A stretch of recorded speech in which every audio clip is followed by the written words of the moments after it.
जय हिंद। आज के इस वीडियो हम देखेंगे क्लास 11 का चैप्टर 13 में परम्यूटेशन एंड कॉम्बिनेशन में हम देखेंगे फैक्टोरियल एन का। ठीक है, फैक्टोरियल एन या फैक्टोरियल नोटिफिकेशन हम करते हैं, सारा डाउट क्लियर कर देंगे। क्या फैक्टोरियल का जो भी नंबर होता है 4, जैसे फैक्टोरियल 5 का निकालना है, 4 का निकालना है, सारा हम A to Z करके सॉल्व करेंगे और प्रूफ करेंगे। ठीक है, फैक्टोरियल एन का प्रूफ हम करेंगे इस वीडियो में। क्लियर है? तो हम पहला देखते हैं यहाँ से डिफिनेशन क्या कि multiplication of first natural number होता है। ठीक है, यानी मल्टीप्लिकेशन जो होता है इसका फर्स्ट नेचुरल नंबर क्या होता है कि जैसे 1 2 3 4 5 इस तरह से n टर्म तक जाता है, तो वही बोला कि फर्स्ट यानी 1 से लेके n टर्म तक जाता है नेचुरल नंबर मल्टीप्लिकेशन होता है। रियल को जो हम यहाँ से डिनोटेड जो करते हैं ना, वो हम डिनोटेड करते इस तरह से। फैक्टोरियल को साइन दे दिए, जिसका भी निकालना, जैसे n टर्म का निकालना तो n डाल दिए, या तो आप इस तरह से लिख सकते हैं n और इस तरह से डाल दीजिए। ठीक है, तो आप इस तरह लिखिए चाहे इस तरह लिखिए, दोनों इसका क्या होता है, डिनोट सेम ही होता है। ठीक है, दोनों का मतलब सेम है।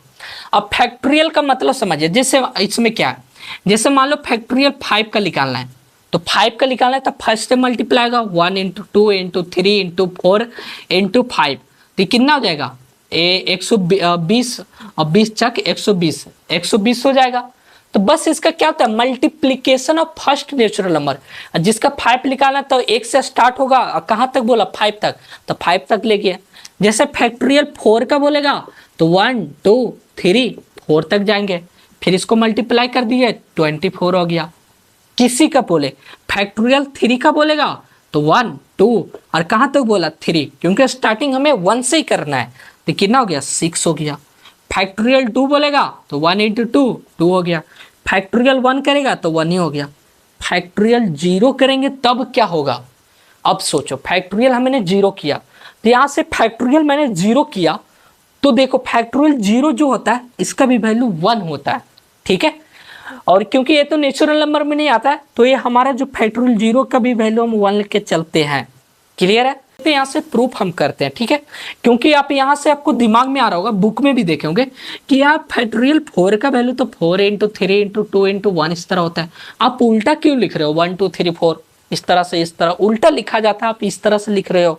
अभी इसको समझाते हैं, से हम प्रूव करते हैं। ठीक है, फैक्टोरियल को मैंने प्रूव करता हूँ। अभी मैंने क्या लिखा, फैक्टोरियल n, या तो n को इस तरह हमने लिखा 1 × 2 × 3 × 4 × 5 dot dot dot dot dot, कहाँ तक लिखे डॉट डॉट डॉट n तक लिखे, n टर्म तक लिखे। ठीक है, अब n टर्म तक लिखे तो हम इसे क्या लिख सकते हैं 1 × 2 × 3 × 4 × 5 dot dot dot dot dot, क्या हम इसे लिख सकते हैं n, और इससे पहले n-1 लिख सकते हैं।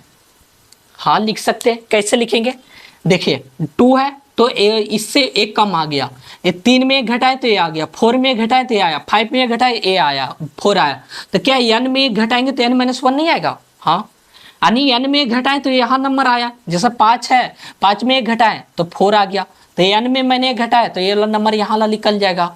लिख सकते हैं ना? हाँ लिख सकते हैं। तो बस हो गया, ये तो लिख दिए।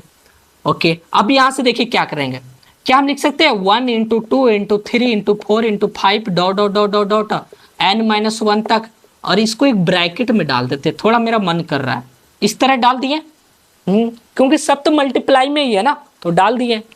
ठीक है, जैसे इस तरह लिखो 1 × 2 × 3 और डॉट 4, तो आपका मन किया इस तरह लिख दो। ठीक है, 1 × 2 × 3 × 4 लिखो, चाहे इसका ब्रैकेट में कर दो, दोनों तो सेम ही है। ठीक है, अब यहाँ से देखिए 1 × 2 × 3 × 4 × डॉट डॉट डॉट n-1। अभी मैंने क्या देखा था कि 1 × 2 × 3 × 4, तो इसका किसका हो रहा था, फैक्टोरियल 4 का हो रहा था लास्ट का। 1 × 2 × 3 तो फैक्टोरियल 3 का हो रहा था, अभी मैंने यही देखा था। तो यहाँ पे देखिए 1 × 2 × 3 × 4 dot dot dot dot n-1 तक है, तो हम लिख सकते हैं इसको फैक्टोरियल n-1, और जो ये n है n आगे ले आइए। ठीक है, हाँ ठीक है, लिख सकते हैं, कोई गलत नहीं है। ठीक है, तो आप बताओ इसको आप और क्या लिख सकते हैं, n या n-1 का इस तरह भी लिख सकते हैं, दोनों सेम ही है। हाँ, तो हमारे यहाँ से फैक्टोरियल n का जो वैल्यू आया n × फैक्टोरियल n-1 आ गया। यहाँ तक कोई डाउट नहीं है।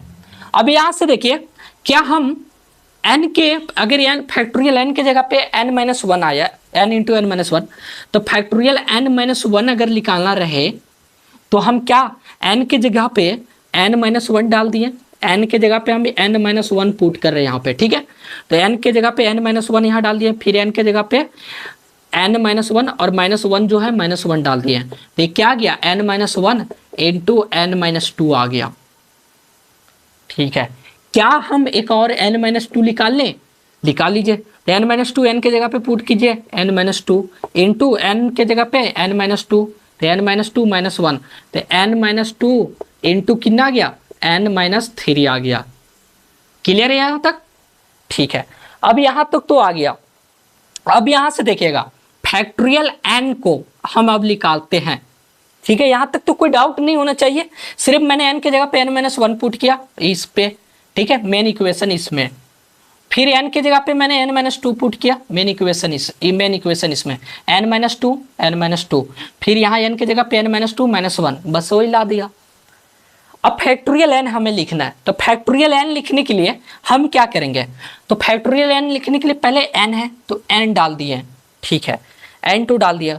n-1 के फैक्टोरियल के जगह पे क्या डालोगे, फैक्टोरियल n-1 के जगह पे n-1 है, इसको 1 मान लेता हूँ, फ्रॉम 1 से चल रहा हूँ। अब क्लियर है, फैक्टोरियल n डालिए इक्वल टू n है तो n डाल दिए, n फैक्टोरियल n-1 के जगह पे हम क्या लिख सकते हैं इसको, n-1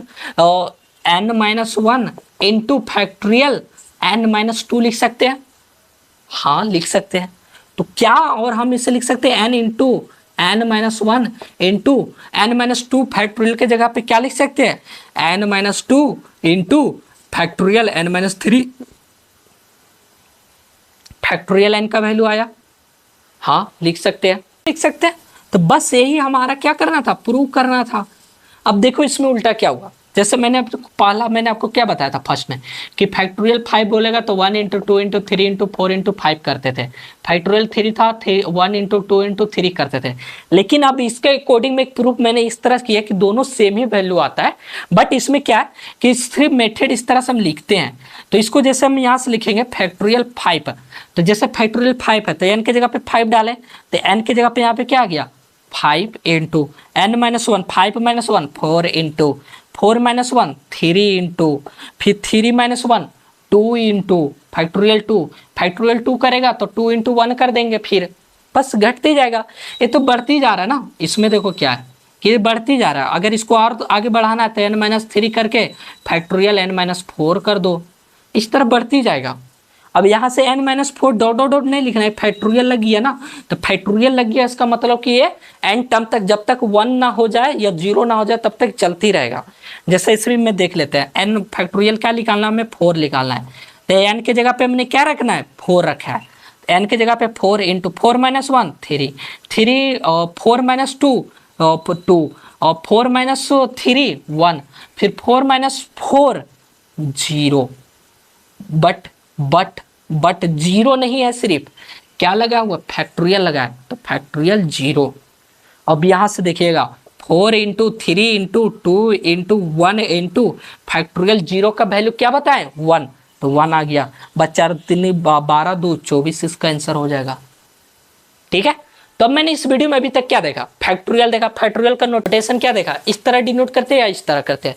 तो पहले मैंने क्या बताया कि इस तरह से फैक्टोरियल हम लेके चलते, first n natural number multiplication करते हैं, ठीक है, यानी multiplication of first natural number 1 2 3 4 5 n term तक मल्टीप्लाई हुआ। फिर मैंने क्या किया, इससे पहले n-1 लिया, फिर अलग अलग कर दिया, फिर अलग किया तो n इधर बाहर ला दिया, फिर यहाँ तक n-1 जा रहा है, तो n-1 जा रहा है मतलब ये हो रहा काम, यानी फैक्टोरियल n जो भी लास्ट का है तो उसका फैक्टोरियल हो रहा है, तो इसका लास्ट n-1 था तो फैक्टोरियल ले लिया। बस इस तरह से आगे बढ़ते गए, n के जगह पे n-1 n-2 पुट किए, इस तरह आ गया। बस सेम है, उल्टा लिखा हो चाहे इस तरह लिखो आंसर सेम ही आएगा, ठीक है। तो इस वीडियो में सारा मैंने देख लिया फैक्टोरियल के एक एक कर करके नोटेशन क्या होता है। फिर आने वाले वीडियो में हम इसका एक्सरसाइज सोल्व करूंगा। फिर मिलते हैं नेक्स्ट वीडियो में। जय हिंद।